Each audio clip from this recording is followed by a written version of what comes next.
আজকে দোকানের মতো একদম পারফেক্ট কালোজাম মিষ্টি বাসায় তৈরি করেছিলাম। এই মিষ্টিটা ভিতর থেকে যেমন সফট, খেতেও কিন্তু অনেক বেশি মজার।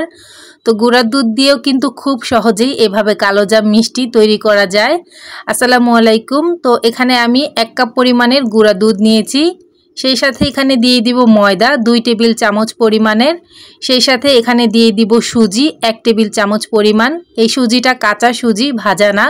সেই সাথে এখানে দিয়ে দিব বেকিং পাউডার 1 চা চামচ। সেই সাথে দিয়ে দিব 1 টেবিল চামচ পরিমাণের ঘি। আপনারা ঘিয়ের পরিবর্তে এখানে তেলও দিতে পারবেন।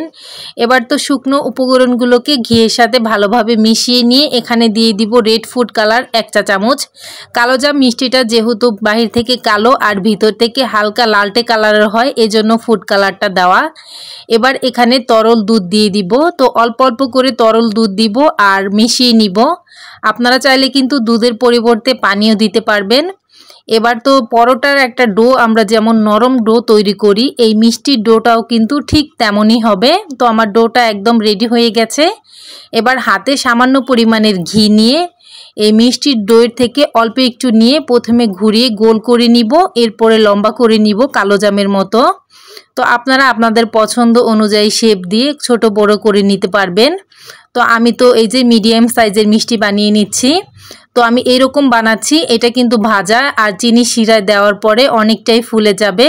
তো এখানে 1 কাপ পরিমাণের গুঁড়া দুধ দিয়ে আমার প্রায় 12টার মতো মিষ্টি হয়েছে। এবার মিষ্টিগুলোকে আমি ভেজে নিব।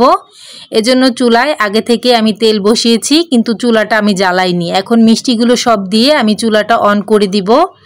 আগে থেকেই কিন্তু গরম তেলে মিষ্টিগুলো দেওয়া যাবে না, তাহলে মিষ্টি ভিতর থেকে কিন্তু কাঁচা থাকবে আর বাহির থেকে অনেক বেশি কালো হয়ে যাবে।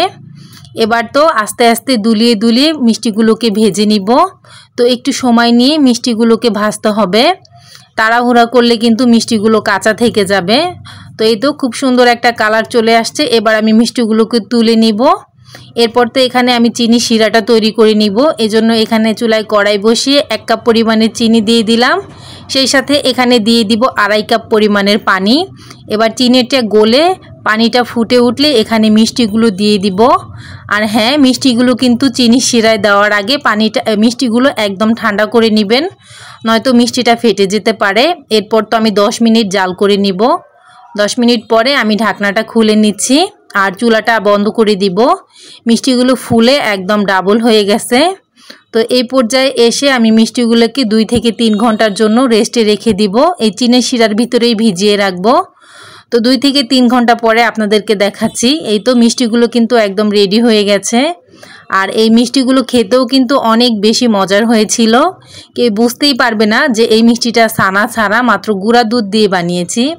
দেখুন, চাপ দিলে একদম রসটা ভিতর থেকে বেরিয়ে আসছে আর কি পরিমাণ একদম নরম তুলতুলে হয়েছে। আপনারাও বাসায় এভাবে বানিয়ে দেখতে পারেন। আশা করছি আজকের এই রেসিপি আপনাদের কাছে খুবই ভালো লাগবে। আল্লাহ হাফেজ।